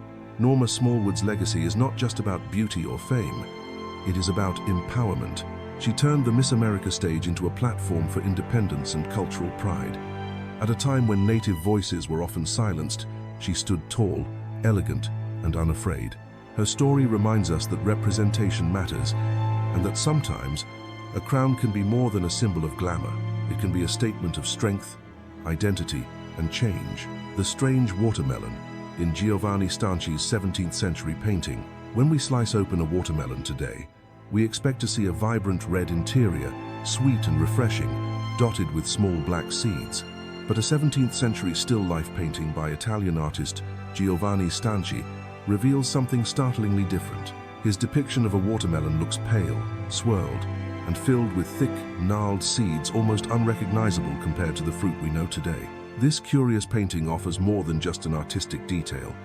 It is a window into the history of agriculture and how humans have shaped nature over centuries. The watermelon of Stanci's time was not the juicy, sugar-rich fruit we enjoy at summer picnics. Instead, it was tougher, less sweet, and structured more like a flower, with swirling pale flesh that suggests a very different taste and texture. Through selective breeding, farmers gradually transformed the watermelon into what we now consider normal. They encouraged traits like deeper color, higher sugar content, and fewer seeds, slowly reshaping the fruit generation by generation. The result is so familiar today that it's easy to forget it wasn't always this way. The painting itself, intended as a simple display of abundance and beauty, has become a scientific clue. It shows us that what we eat is not fixed, it evolves with human intervention, reflecting our desires, needs, and even our culture. Looking at Stanci's watermelon now feels almost alien, like staring at a cousin of the modern fruit rather than the fruit itself. And yet, it is a reminder that the foods we take for granted carry hidden histories. Stories of transformation written not in books but in seeds and soil. That pale, seed-heavy watermelon is more than just an oddity in art. It is proof of humanity's power to reshape nature and of how much even the simplest slice of fruit can tell us about our past. The wartime cows painted with white stripes in Britain. During World War II, Britain was plunged into darkness.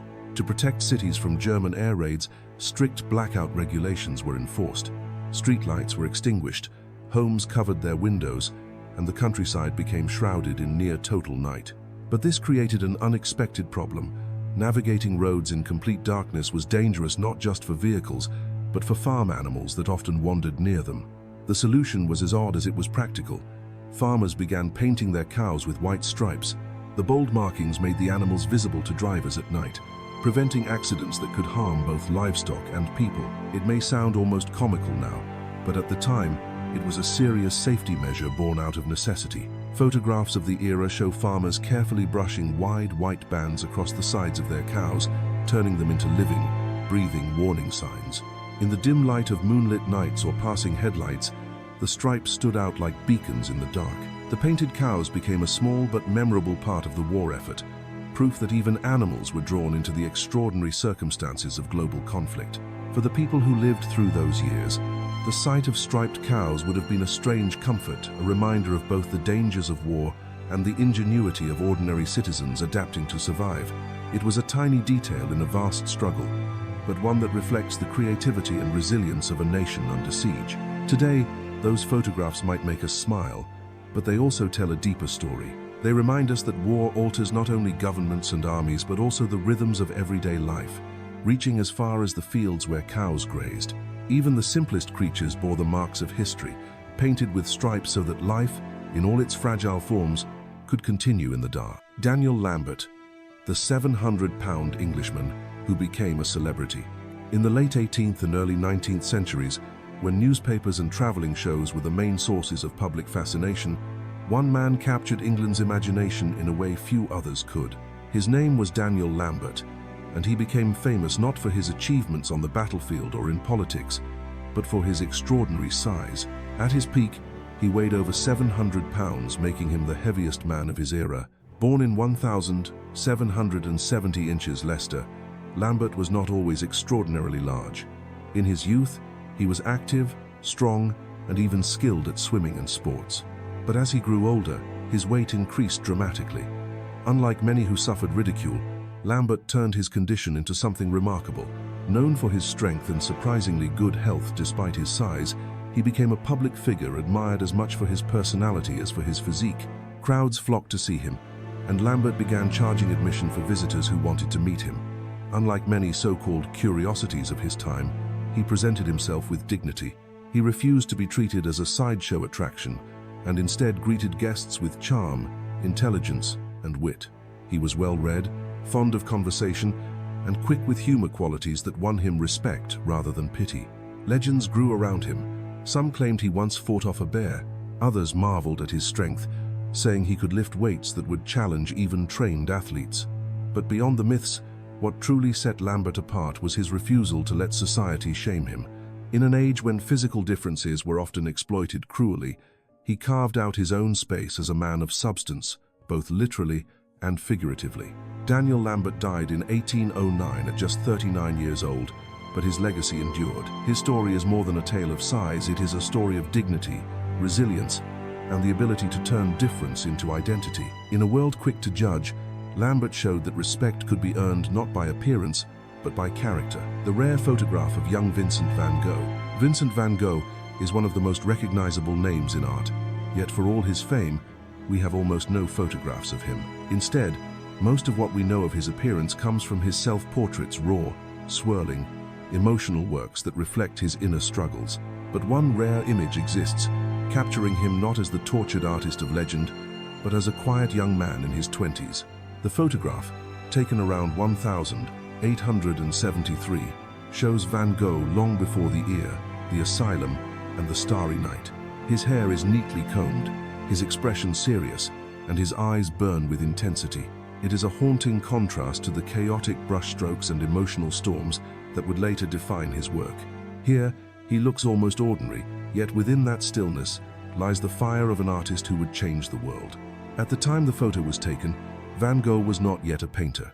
He was working as an art dealer, struggling to find his place in life. His path seemed uncertain, his genius hidden beneath layers of frustration and self-doubt. Few who saw that young man would have guessed he would go on to become one of the greatest artists of all time.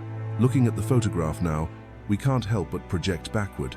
Those intense eyes seem to hold the weight of the future, the loneliness, the brilliance, the battles with mental illness, and the breathtaking masterpieces still waiting to be born. The rarity of the image makes it all the more powerful.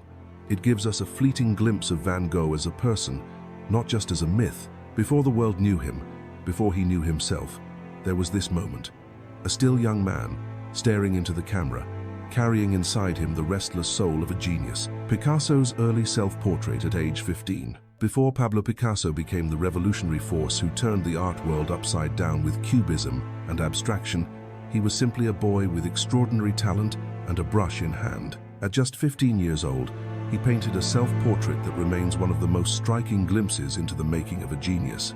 The painting shows a young Picasso staring out at the world with a seriousness far beyond his years.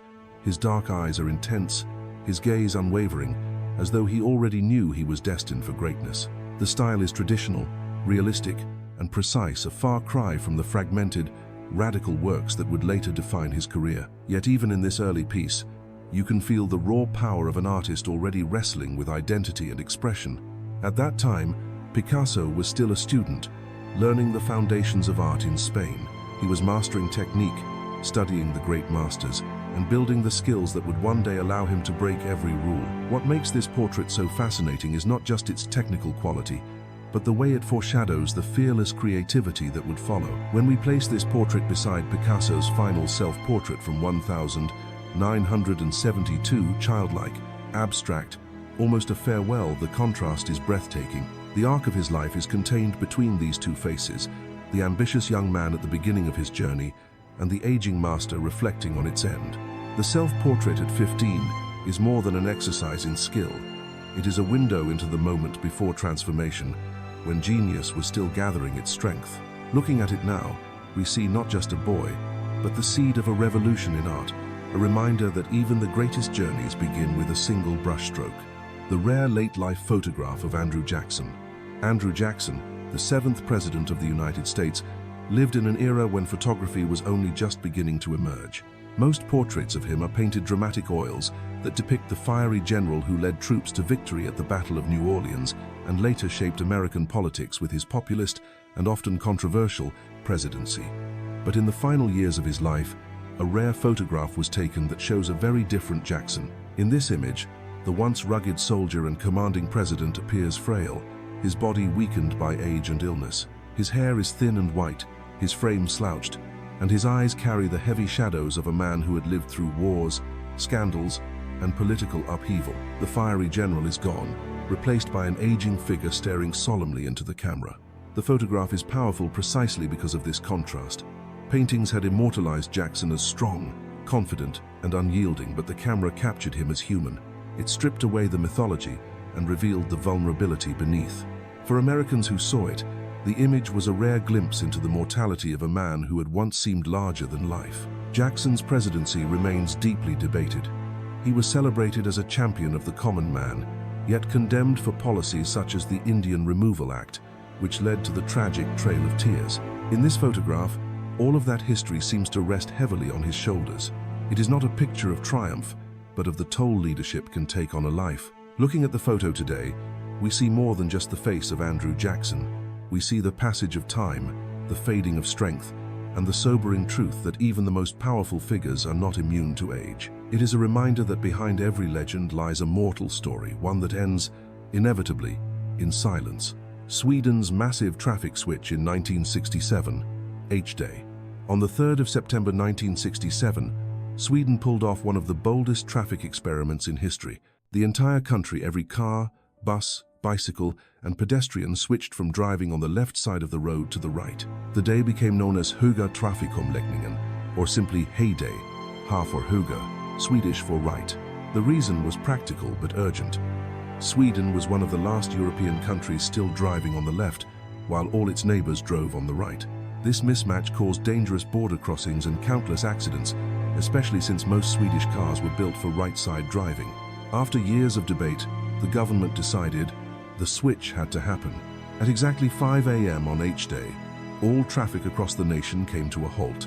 Police and volunteers guided drivers as every vehicle carefully crossed to the other side of the road. Photographs from the moment are astonishing: streets filled with cars frozen in place, then slowly repositioning themselves in what looked like organized chaos. For weeks beforehand, Sweden had prepared obsessively. Road signs were replaced, intersections redesigned, and massive public campaigns warned citizens of the change. Radio, television, and even toothbrushes printed with reminders drilled the message into people's minds. On the 3rd of September, drive on the right. Despite fears of catastrophic crashes, the transition was remarkably smooth. In fact, accident rates dropped immediately after the switch, largely because drivers were so cautious and alert in the new system. Over time, traffic patterns normalized, and Sweden joined the rest of continental Europe in driving on the right. Looking back, H-Day feels almost surreal. The photographs of streets frozen mid-transition capture one of the largest behavioral shifts ever attempted on a national scale. It is proof that even habits as ingrained as the side of the road we drive on can change if a nation decides to change them together. Robert Cornelius and the world's first photographic self-portrait, 1839. Today, billions of selfies flood the internet every year. But the phenomenon of turning the camera toward oneself began almost 2 centuries ago with a man named Robert Cornelius. In 1839, this young American photography enthusiast created what is now recognized as the world's first photographic self-portrait. The process was anything but simple. Cornelius used the daguerreotype, an early photographic method that required long exposures and extreme patience. He set up his camera outside his family's lamp shop in Philadelphia, removed the lens cap, and then quickly sat down in front of the camera. For more than 15 minutes, he held perfectly still, his gaze fixed on the lens. Finally, he returned to replace the cap, completing the exposure. The result was extraordinary. The image shows Cornelius with slightly windswept hair, his eyes intense, his expression serious and direct. Unlike painted portraits of the era, stiff and formal, Cornelius's photograph feels spontaneous, almost modern, as though he is looking across time at us today. At the time, Cornelius likely had no idea that he was making history. Photography itself was brand new, a marvel that few people had even seen. Yet in that moment, he not only experimented with the medium, he created a cultural phenomenon that would one day become second nature. His self-portrait marked the birth of personal photography. Looking at the image now, it's impossible not to draw a line from Cornelius's patient 15 minutes to the split-second selfies of the digital age. His photograph reminds us that technology may evolve, but the impulse to capture ourselves, to say, "I was here, this is me," is timeless. Cornelius's portrait is more than the first selfie. It is a bridge between centuries, proof that even in 1839, people were already reaching for ways to freeze their identity in time. Tourists climbing the Great Pyramid of Giza in the early 20th century. Today, the Great Pyramid of Giza is one of the most carefully protected monuments in the world. Visitors can marvel at its massive limestone blocks, walk through the surrounding complex, and imagine its ancient grandeur, but climbing it is strictly forbidden. Yet in the early 20th century, the rules were very different. Tourists didn't just admire the pyramid from below, they climbed it, picnicked on it, and even posed for photographs at its summit. Images from the era show men in suits and women in long dresses scrambling up the ancient stones, hauling chairs, umbrellas, and even teacups to the top.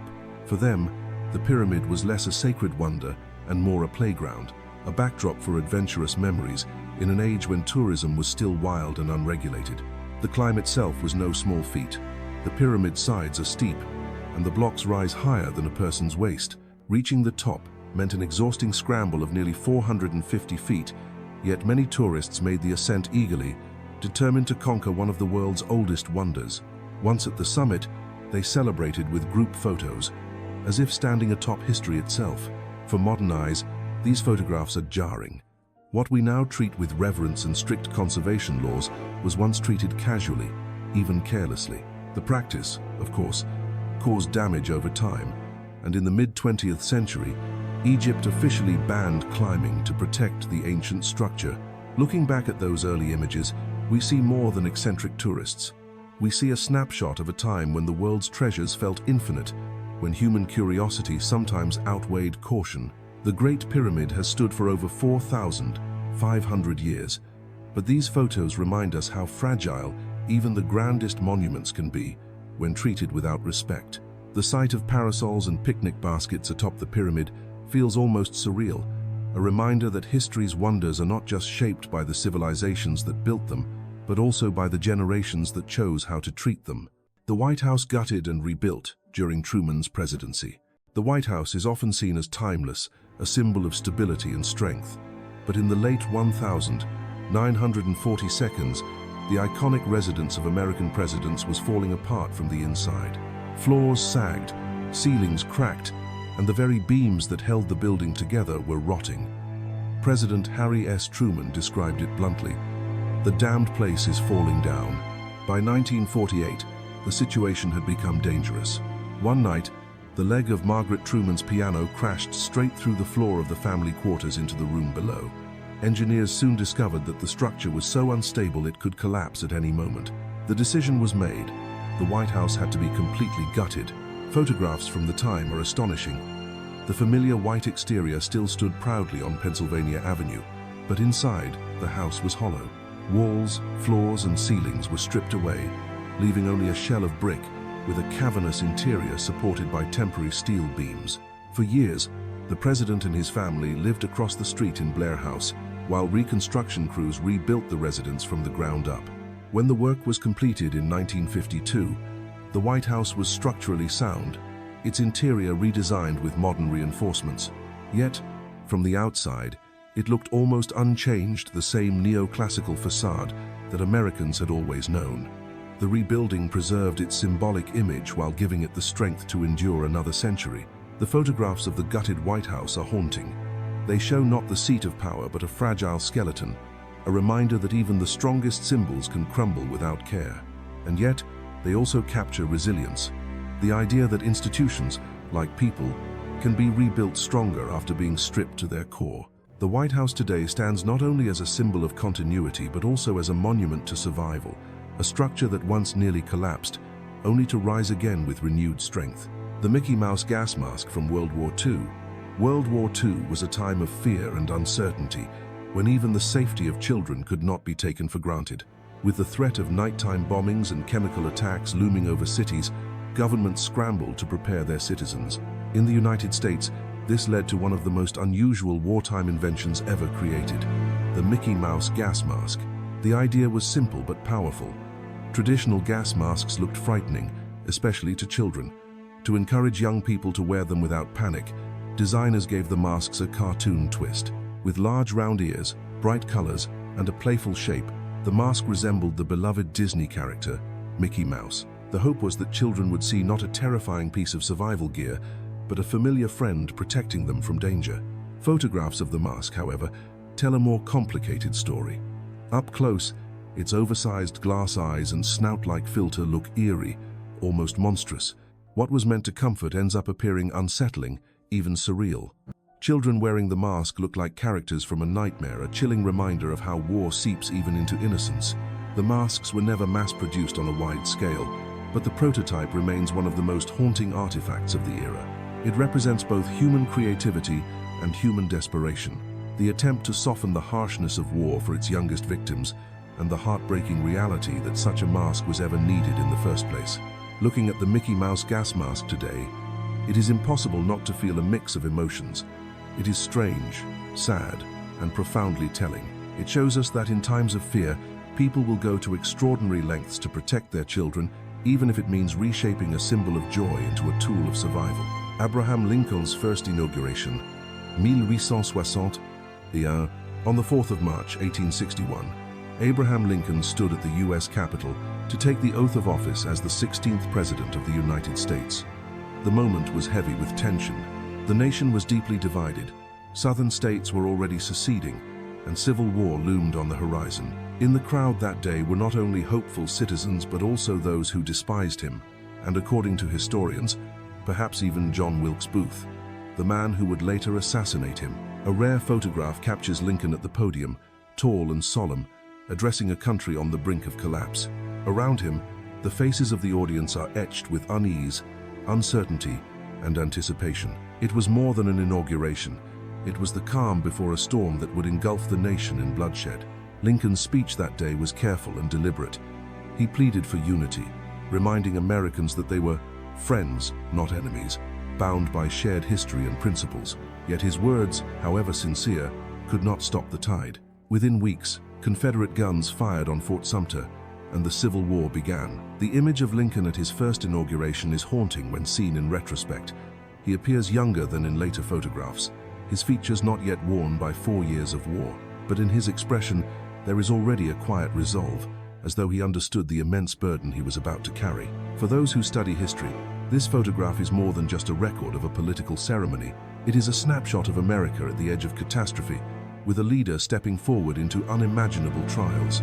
Looking at it today, we know what Lincoln could not, that his leadership would preserve the Union, but at the cost of his own life. That photograph freezes the instant before destiny unfolded, a solemn moment before the storm of war changed the nation forever. Photographs have a strange power. They freeze a moment in time, but they also carry us back into it, letting us see history not as distant dates but as living, breathing stories. From unfinished monuments and vanished species to moments of triumph, tragedy, and quiet resilience, each image reminds us that the past was once the present, lived by people not so different from us.